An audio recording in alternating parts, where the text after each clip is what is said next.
encruzilhada. É a epistemologia da diversidade. É a epistemologia que eu volto para o centro da encruzilhada e eu posso tomar uma nova rota a hora que eu quiser. De verdade, eu vou falar para vocês. Eu sempre falo isso para os cristãos. Eu seria um excelente pastor. E na minha epistemologia, não há nada que me impeça de ser babalorixá e pastor. É a de vocês que não deixa. Porque se vocês deixassem, amanhã eu podia abrir uma igreja. Porque a minha religião não proíbe, é a de vocês.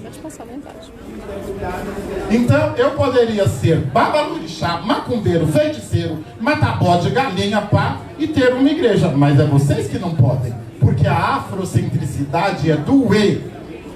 Portanto, eu posso ser Y, e X, e Z. Entendeu? É o Ocidente que não permite isso. Então, a minha reivindicação é a seguinte: que adotemos a nossa epistemologia.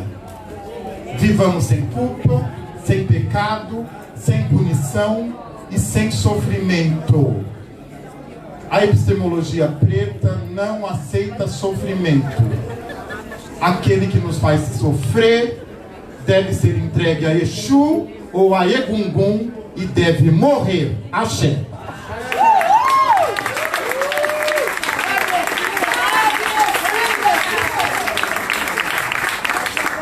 Muito obrigado, Baba Sidney.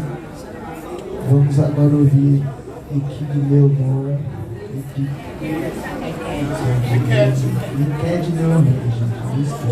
Boa tarde a todos e a todas. Pedir amor, pedir a bênção aos meus mais velhos. Dizer que nessa mesa deveriam ter mais mulheres, que foram as mulheres negras que constituíram e que fizeram com que até hoje os terreiros estivessem de pé. Então, toda a minha devoção e toda a minha gratidão às IAs que estão aqui nos acompanhando. A partir do que foi falado por Baba Sidney, por Baba Diba, eu queria fazer algumas considerações a respeito da legislação e de como hoje nós pensamos a questão do racismo religioso. Na verdade, o racismo religioso é um conceito novo, né? Não é um conceito antigo. Nós temos trabalhado com o conceito de racismo religioso porque, para nós, o conceito de intolerância religiosa não faz a devida profundidade e recorte de raça, de gênero, de sexualidade, de geração. Então, nós temos adotado o conceito de racismo religioso no sentido desse aprofundamento. E hoje eu queria propor aqui a vocês que nós ultrapassássemos o racismo religioso e adotássemos o conceito de terrorismo religioso. Por que eu estou falando isso? Porque, apesar do Brasil ser signatário de diversas convenções internacionais, só em 2016 é que nós tivemos uma lei que caracteriza o terrorismo. E o que caracteriza o terrorismo nesse país é o terror físico, é o terror simbólico, né? E que é o que exatamente nos afeta hoje.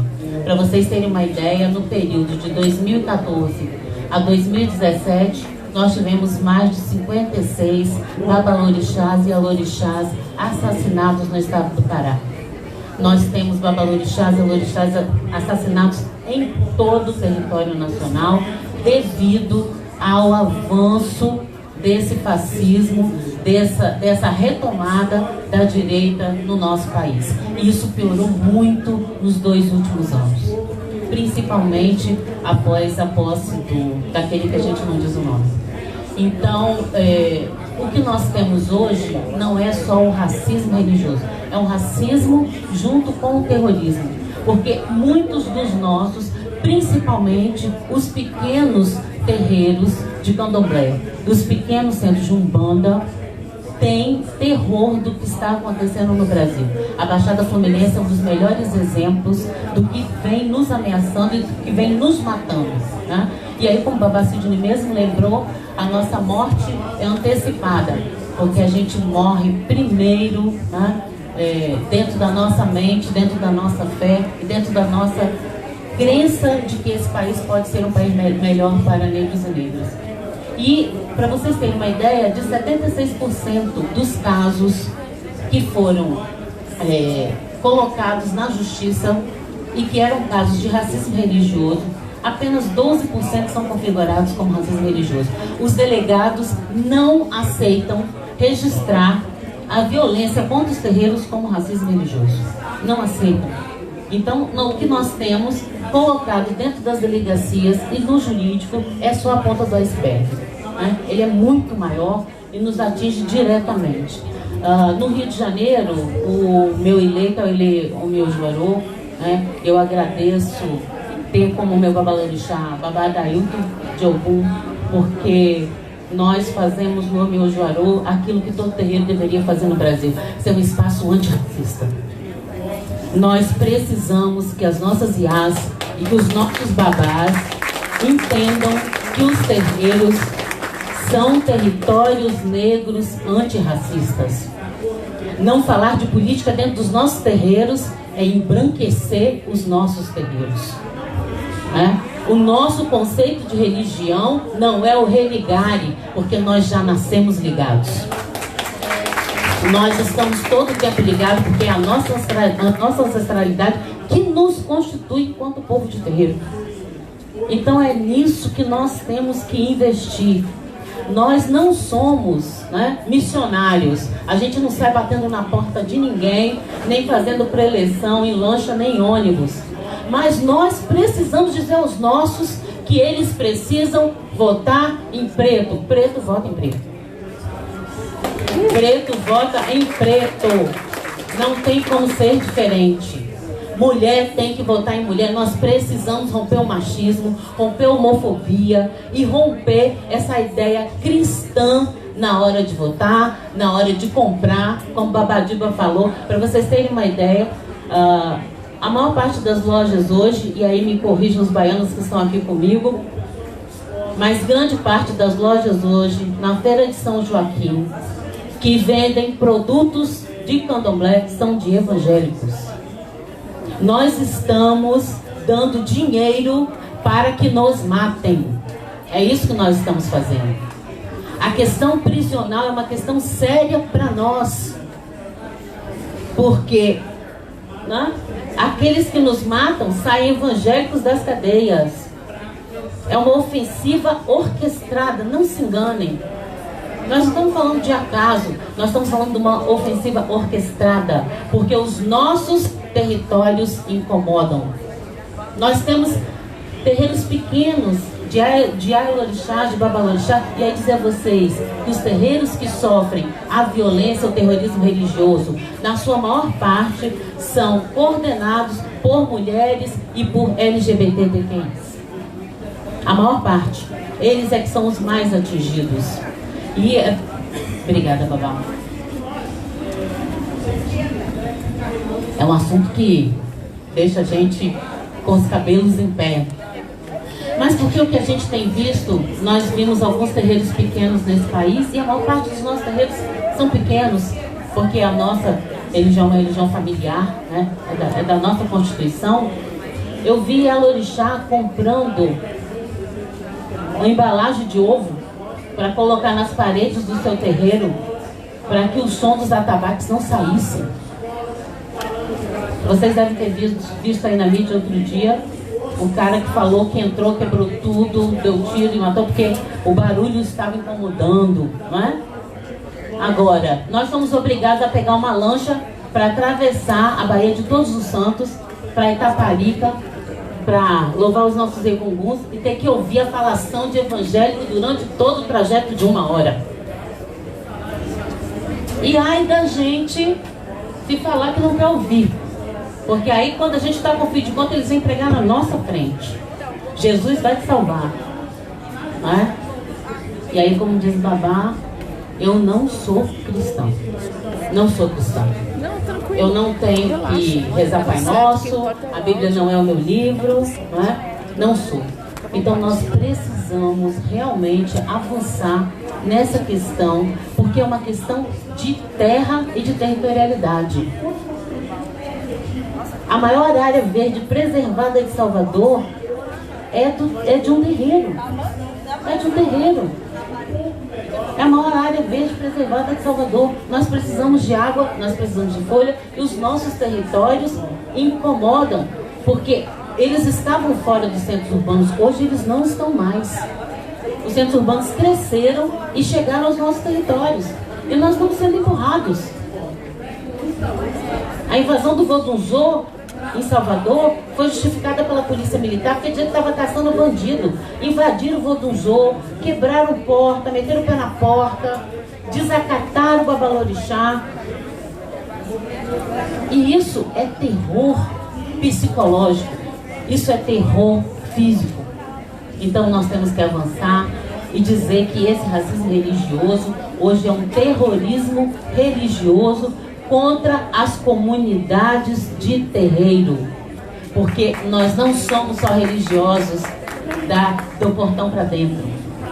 O candomblé consiste a nossa vida, determina as nossas atividades e a nossa posição enquanto cidadãos. É dessa maneira que nós vivemos. E quem só vive da porta para dentro, só na hora que põe a roupa para ir dançar o xirê, não está vivendo o candomblé como deveria estar. E é nisso que nós temos que nos fiar, porque o candomblé nos constitui enquanto seres humanos, nos rehumanizou e nos constitui enquanto cidadãos. Então nós precisamos avançar, né? O ataque que foi feito com relação à sacralização de animais, eu falo de sacralização, não falo de sacrifício, né? Nos fere inclusive na nossa segurança alimentar e nutricional.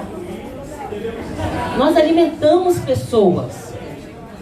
Uma comunidade de terreiro não fica restrita só à sua casa, ela cuida de todo o seu entorno, às vezes cuida de um bairro inteiro.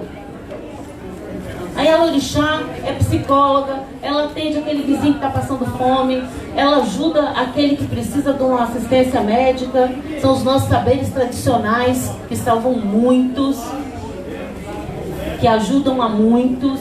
Então nós realmente precisamos entender que o que está nos ameaçando é o Estado brasileiro. O Estado brasileiro nos ameaça, porque o Estado brasileiro permite que a polícia nos ignore e muitas vezes façam que a gente nem tenha a vontade e a necessidade de sair das nossas casas para fazer um boletim de ocorrência.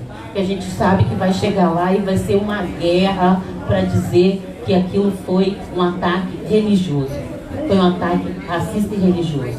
Então, eu estou aqui defendendo que a gente comece a usar o conceito de terrorismo religioso para saber que é isso que estão fazendo com a gente. Como diz a galera, estão tocando um terror para cima dos nossos terreiros.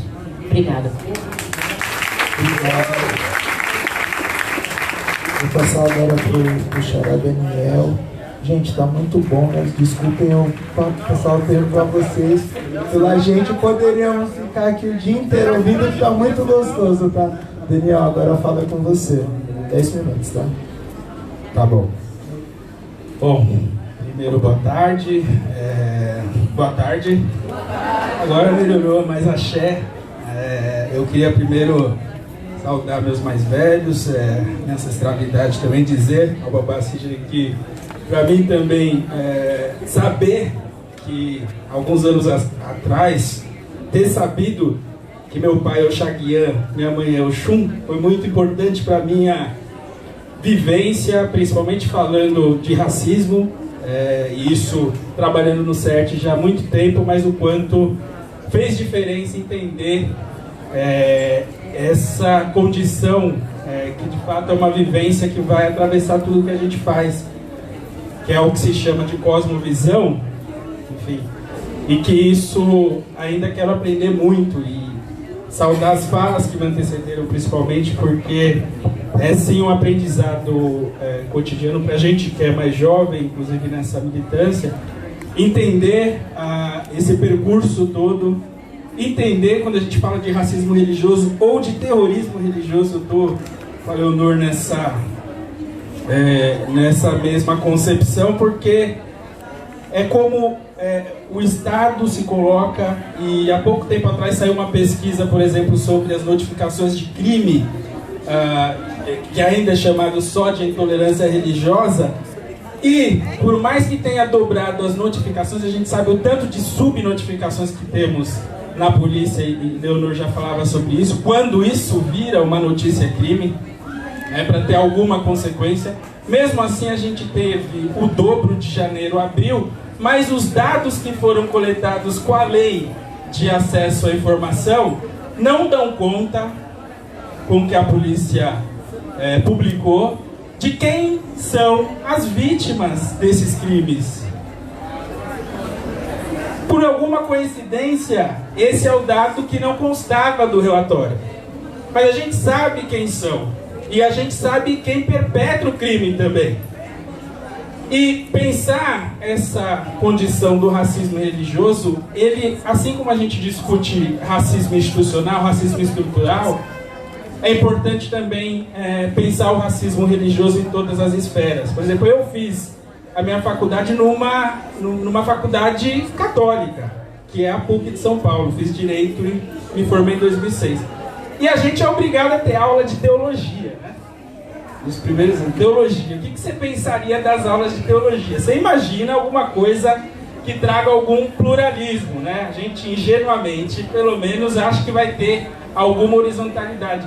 E era um ex-padre que dava aula, né? Não sei, porque ex-padre, enfim, mas certamente não foi por um caminho de matriz africana. Ele, italiano, foi explicar pra gente os códigos, quais são os primeiros códigos escritos que a gente teve na história. E aí ele falou, o primeiro código escrito foi o Código Romano. E a aula já estava indo quando alguém levantou a mão e perguntou, mas e o Código de Hammurabi? Que é mais antigo. Pasmem que a resposta foi simplesmente, mas e eu defendo os romanos? Então, o racismo institucional que se dá também com a dimensão religiosa, ele está, não à toa, hoje sendo colocado nas escolas desde cedo, quando a gente percebe o rumo que se tomou. Infelizmente, a nossa Suprema Corte, por 6-5, voltou pelo caminho confessional nas escolas, e a gente tem o racismo religioso desde cedo. É importante sempre falar que quando a gente pensa já a criança, e a criança negra é uma criança que não tem o direito à infância como a criança branca, é uma criança vista pela sociedade como menor, que é diferente de criança e adolescente. Para escrever um texto esses dias, fui pesquisar alguma coisa que pudesse trazer, ilustrar um pouco isso, e estava lá a notícia ainda no ar: menor é apreendido por assalto adolescente. Menor é apreendido por assalto. E aí vem a pergunta, né? Quem é menor e quem é criança ou adolescente no Brasil? Quando você pensa o menor infrator, é a criança negra. É a criança negra que desde cedo, e aí um país marcado por uma educação que tem lá atrás a influência jesuíta, quando se pensa nesses espaços de dominação, pensando em educação, que desde cedo, para essa a figura do menor, que nem criança já impõe uma outra cosmovisão. E isso, infelizmente, a gente está tendo ratificado pela Suprema Corte no Brasil. E não à toa, o nosso sistema de justiça é muito permeado pelo racismo religioso. Embora o termo, como já foi falado, ele é relativamente novo, mas a prática, como a gente sabe, ela tem séculos. E pensando mais recentemente, a gente teve um caso emblemático na mesma Suprema Corte, que foi o caso Elvanger. Eu queria falar rapidamente, que é do Rio Grande do Sul, e que em 2004 chegou ao Supremo Tribunal Federal um editor de livros antissemitas, que, enfim, questionava ali quem era de fato o vilão na Segunda Guerra Mundial e colocava a figura dos judeus e questionava o Holocausto, uma série de coisas.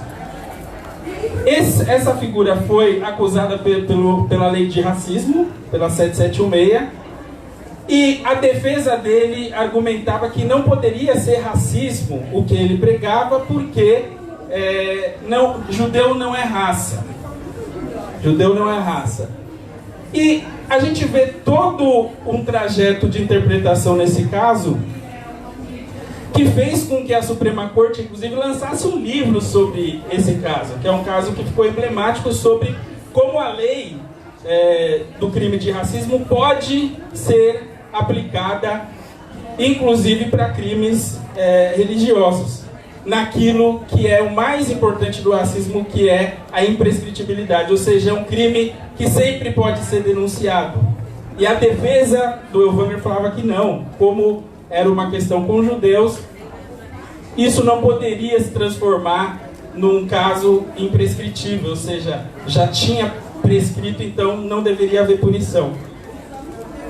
Um outro caso que a gente atuou, e esse que Babadiba falava junto com o Dr. Ed, eu ainda era estagiário, né, num dos casos que ele mencionou, o quanto demora de tempo para que o nosso sistema de justiça dê a resposta ao que a gente demanda. Esse foi um dos casos que ele falou. O outro foi a ação contra a Rede Record de televisão, que insiste em nos demonizar, insiste em nos desumanizar. Não é? Esse caso, aí passaram-se 15 anos e passariam-se outros 15 se não tivesse uma atuação muito firme do Dr. Edio, com quem eu também aprendo muito nesse território da justiça e racismo religioso. Isso vem sendo utilizado, e por isso que eu concordo com o Leonor, em questão do terrorismo religioso, muito hoje pelo Estado brasileiro, quando ele usa uma política do medo, uma política de polarização para poder governar. Como foi falado, o opressor é muito sábio, né? Ele usa de vários artifícios. E essa polarização, essa ética que pensa pelo pecado e usa o pecado para nos demonizar, ela ressoa muito no sistema de justiça hoje. Ela está cada vez mais colocada, infelizmente, inclusive, como eu falava, no mais alto grau, que é o Supremo Tribunal Federal. Então, a gente tem batalhado muito para que alguns casos se transformem em vitória, mas o racismo religioso, hoje, ele é mais insidioso nesse sentido de utilização terrorista, porque quem ganha com a polarização, e a ciência política vai explicar, são os governos totalitários, são os governos que usam o nome de um Deus, mas que Deus é esse que é pregado como algo para a gente seguir, acima de tudo, mas que no dia seguinte prega uma violência contra outras religiões, contra outras matrizes. Então, isso não é por acaso que está sendo utilizado, e a todo momento não se deixa arrefecer essa polarização. Ela vem sendo utilizada como um instrumento que garante essa lógica, essa forma de deixar, e por isso não devemos citar o nome, essa pessoa sempre em evidência, esse governo sempre em evidência. Então, é mais do que evidente para eles que a ética do amor que é oferecida, por exemplo, pelas religiões de matriz africana, é muito mais poderosa, é muito mais generosa. Bell Hooks tem escrito muito sobre essa questão do amor, da potência do instrumento do amor para uma revolução, para uma transformação. E às vezes a gente até infantiliza esse uso, né?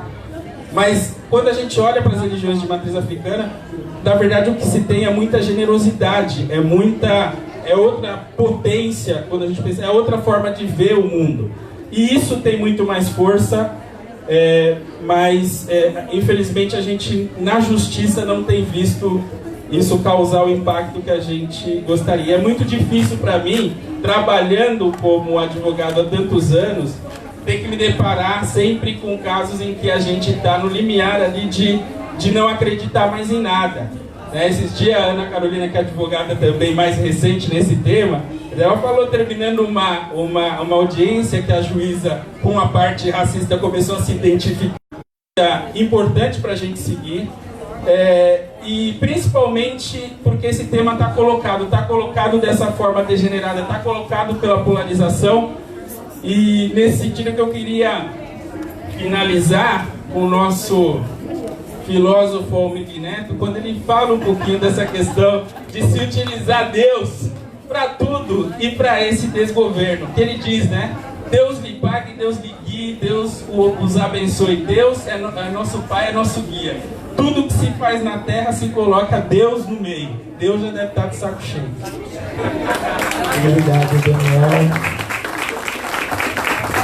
Passar agora para o Mauro. São 10 minutos. Quando tiver faltando 3, eu dou um aviso. E quando tiver faltando 1, eu aviso também, tá bom? Pode começar. Boa tarde. Okay, that's the only Portuguese I'm going to speak. So if you don't have the use of this, hopefully borrow from somebody else. My name is Maurice Mitchell. I'm the National Director of the Working Families Party. And first, as a political leader, I had to figure out how I could speak with authority on this issue. But really, when you think about the issue of religious racism, at least the weaponization of Christianity and the politicizing of Christianity, has its origins in 365 AD when Constantine made Christianity the state religion of the Roman Empire. And so, recognizing the power of politicizing religion, and specifically Christianity. And so, how that relates to our context in the United States is really quite interesting. So, there's a saying in the United States that the most segregated hour is high noon on Sunday, right? Because Christianity has been so segregated in the United States. There's a deep division between black Christians and white Christians. And I also want to just pay homage to you all for protecting the African religious systems in the Americas, because in the context of the United States, much of that knowledge has been lost. So the black church does carry with it some Africanisms, some syncretic African religiosity, but it's very, very hard to see, and it isn't explicit, right? So it's an honor to see black in the Americas proudly expressing their African spiritual systems. Vou tentar traduzir para vocês aqui. Thank you.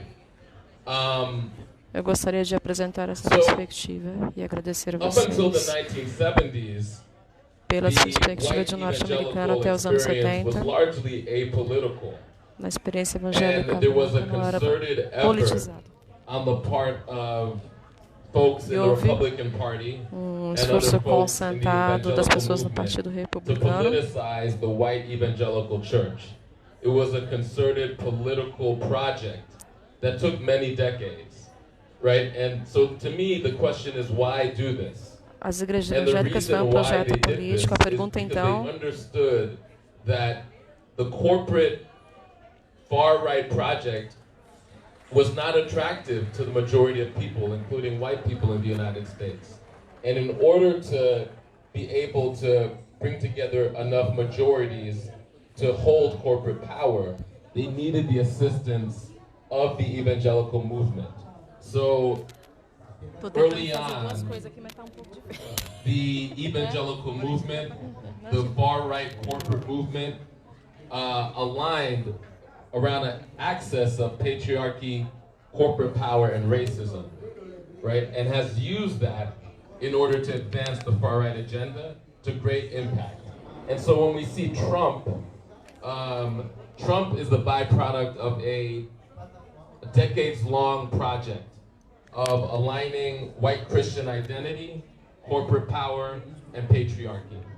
And so when you talk about the attack on your religious falamos systems, de sistemas religiosos, eu percebo esses mesmos padrões nos Estados Unidos. Esses projetos políticos nos Estados Unidos não são confinados apenas aos Estados Unidos. A maioria dos projetos americanos são imperiais em natureza. Então, muitos dos evangélicos brancos, alguns que não são bem-sucedidos nos Estados Unidos, geralmente eles viajam para fora dos Estados Unidos de maneira a expandir as formas mais extremas de suas agendas.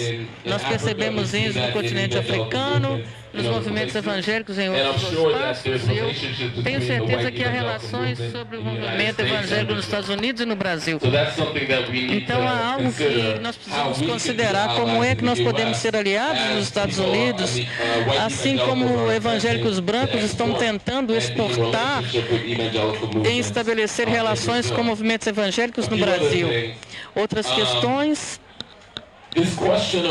essa questão de liberdade religiosa é um conceito bastante delicado.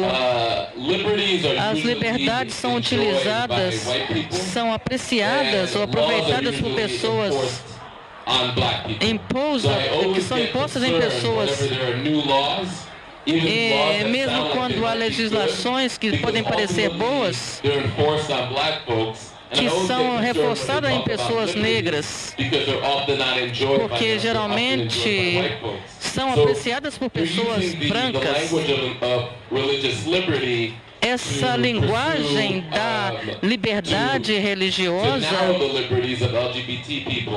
para estreitar as liberdades de mulheres e pessoas LGBTQI+, os que mais sofrem são as pessoas de classe trabalhadora negra, mulheres.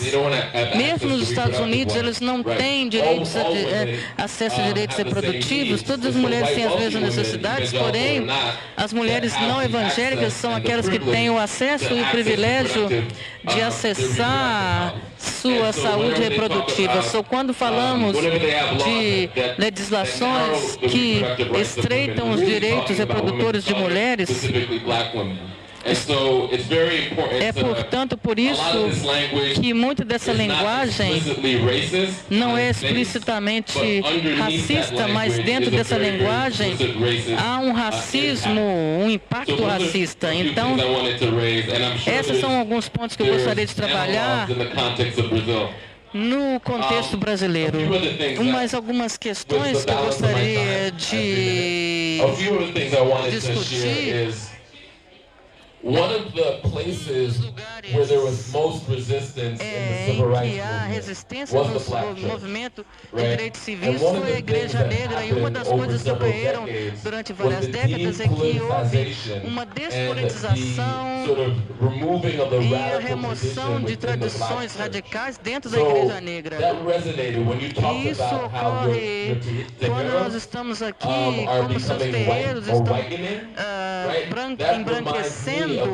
Isso me lembra da nossa experiência, nas quais as igrejas negras eram espaços para o movimento de direitos civis, e agora nós temos as políticas mais retrógradas sendo propagadas dentro dessas igrejas negras atualmente. Igrejas conservadoras, igrejas que agora são conservadoras, eram antes igrejas in order to depoliticize and de-radicalize our people. And so we have to make sure that our places of worship could truly be black in all of its ways, both black on its face, but black politically. And so when you talk about that process, there's many different ways that they could get at depoliticizing or de-blackening our religious experience, not just through the law, but also through the provision of money, through being able to decide who our leaders are and who our leaders aren't, right? So you talked about how the current leader of the Palmeiras Institute is black, but doesn't have a black politic. And so it's very important that we have a deeper understanding of what blackness means. It's not just your phenotype, it's your politics, and that's true for the quality of your religious practice. And it's something that has been used against us in a very effective way.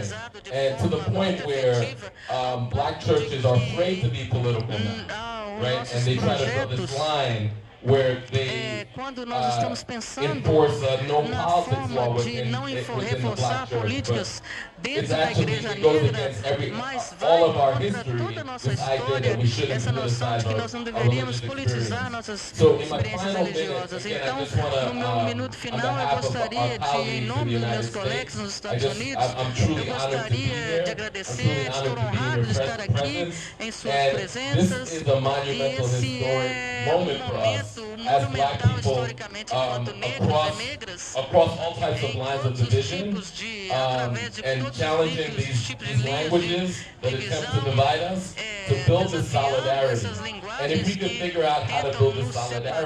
Como é que nós podemos construir solidariedade dessa forma que quer diluir as nossas expressões culturais? Porque essa solidariedade é o antídoto para a supremacia branca que está sustentando o capitalismo.